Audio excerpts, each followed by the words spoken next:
बहू मायके में तो बीमार नहीं पड़ती। निधि, अब कैसी है तबीयत तुम्हारी? पहले से ठीक लग रहा है। चलो ठीक है, लो नाश्ता मैं ले आया हूँ, फटाफट सर्व कर दो। सब लोग इंतजार कर रहे हैं।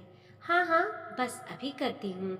आप एक काम कीजिए, आप विराज को किचन में भेज दीजिए ताकि वह अपना और अपने भाइयों के लिए दूध ले जाएगा। सुबह से दूध भी नहीं पिया बच्चों ने। वैसे है कहाँ वो? सुबह से मेरे पास नहीं आया। अरे, अपनी दादी और बुआ के साथ बैठा हुआ है। सुनकर निधि को हैरानी हुई। आज यह कैसे हो गया कि विराज को उसकी दादी और बुआ ने अपने पास बिठा लिया? नहीं तो अपने आसपास भटकने भी नहीं देती थी। उल्टा उस 8 साल के बच्चे से सारा काम करवाती रहती हैं। खैर, बाहर जाकर नवीन ने विराज को कहा कि तुम्हारी मम्मी किचन में बुला रही हैं। तो विराज किचन में आया, अपना और अपने भाइयों का दूध लेकर बाहर आ गया। निधि ने फटाफट गर्मा गर्म पोहे जलेबी प्लेट में लगाए और बाहर नाश्ता देने आ गई। ससुर जी देवर पवन और नवीन को नाश्ता पकड़ाकर मम्मी जी के कमरे में देने गई, जहाँ विद्या दीदी पहले से ही बैठी हुई थी, जो गर्मी की छुट्टियां बिताने यहाँ आई हुई थी। दोनों को नाश्ता पकड़ाया तो देखा दोनों के चेहरे सूजे हुए थे। निधि को कुछ समझ नहीं आया और पूछना उसने मुनासिब भी नहीं समझा, इसीलिए नाश्ता पकड़ाकर चुपचाप बाहर आ गई। उसके बाद प्लेट लेकर बच्चों को देने गई। ननद के दोनों बच्चों को तो नाश्ता पकड़ा दिया, लेकिन जब विराज को देने लगी तो विराज ने कहा, मम्मी, मुझे एक बात समझ में नहीं आई। बुआ और दादी ये क्यों पूछ रही थी कि तेरी मम्मी नानी के यहाँ बीमार पड़ी थी क्या? विराज के मुंह से यह सुनते ही निधि को बात समझ में आ गई और उसने विराज को बातों ही बातों में टाल दिया।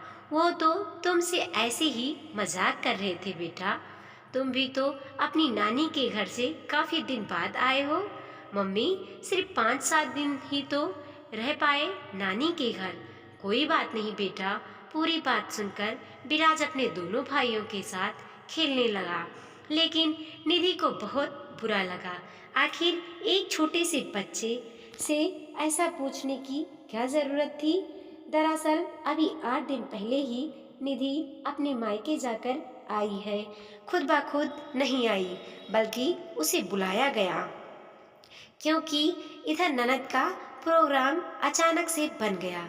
जाने से पहले भी उसने पूछा था कि दीदी आप कब आ रहे हो, लेकिन तब तो विद्या का कोई प्रोग्राम था ही नहीं। और जैसे ही निधि अपने बेटे विराज के साथ गर्मी की छुट्टियां बिताने मायके पहुंची, उसके 5 दिन बाद ही विद्या दीदी अपने बच्चों के साथ यहाँ आ गई। विद्या दीदी के यहाँ आने के दूसरे दिन ही सासू माँ ने उसे फोन लगा दिया।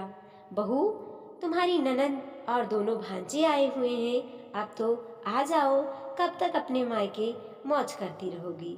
लेकिन ट्रेन का रिजर्वेशन था ही नहीं, पर बार बार सासू माँ का फोन आने के कारण आखिर छक मारकर निधि को 7वें दिन ही वहाँ से निकलना पड़ा, वह भी जनरल डिब्बे में।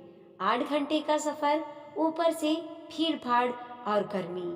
आखिर उसकी तबीयत खराब हो ही गई। स्टेशन पर उतरते ही उसे उल्टियाँ शुरू हो गईं, तो नवीन उसे घर लाने की जगह डॉक्टर को दिखाने ले गया, जहाँ उसे ग्लूकोज वगैरह चढ़ाया गया।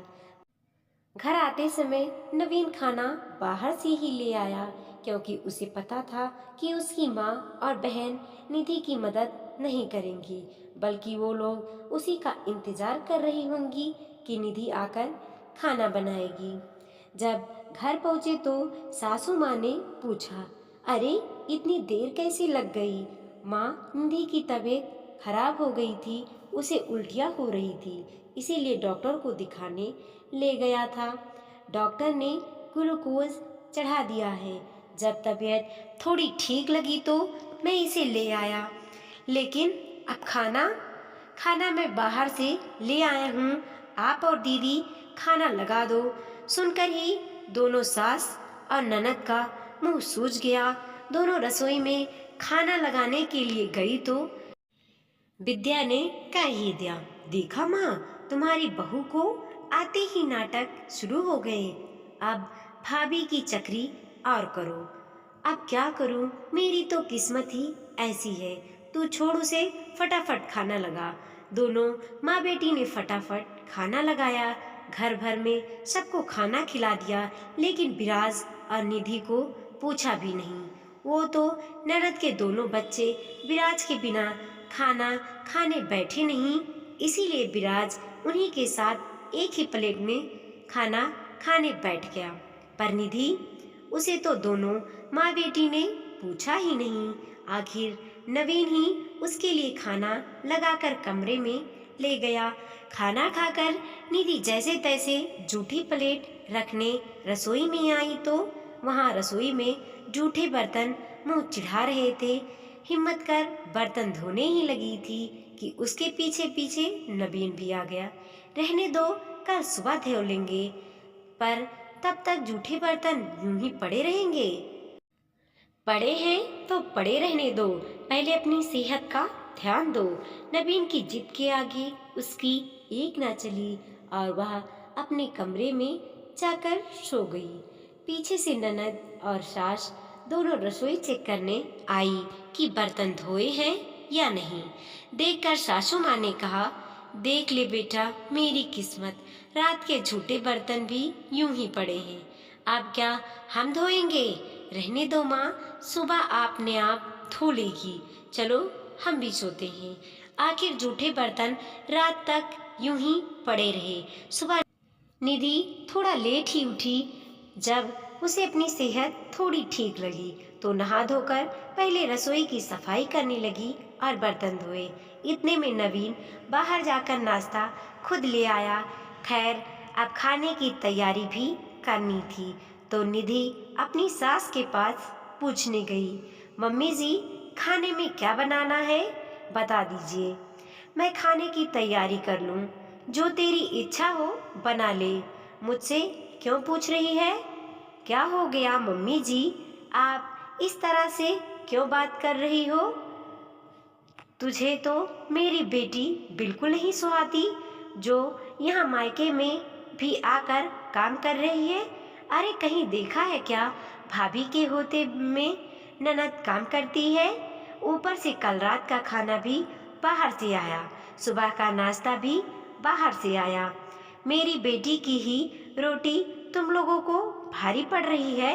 ये कैसी बातें कर रही हैं आप? माफ करना भाभी, लेकिन मम्मी गलत नहीं कह रही। आप अपने मायके में तो बीमार नहीं पड़ी, यहाँ घर में कदम रखते ही बीमार हो गई। क्या मतलब समझे हम इसका? बस करिए दीदी, बहुत ज़्यादा बोल लिया आपने। एक तो मैंने पहले ही आपसे पूछा था, पर आप अपने आने का प्रोग्राम बताती नहीं है। ऊपर से जब मैं मायके जाती हूँ तो अचानक से आ जाती हैं। आपको पता है ना कि मेरे मायके के लिए 8 घंटे के सफ़र करना पड़ता है, वो भी ट्रेन से, और उसके लिए ट्रेन के रिजर्वेशन होते हैं। गर्मी की छुट्टियों में तो वैसे भी ट्रेन में जगह नहीं होती है।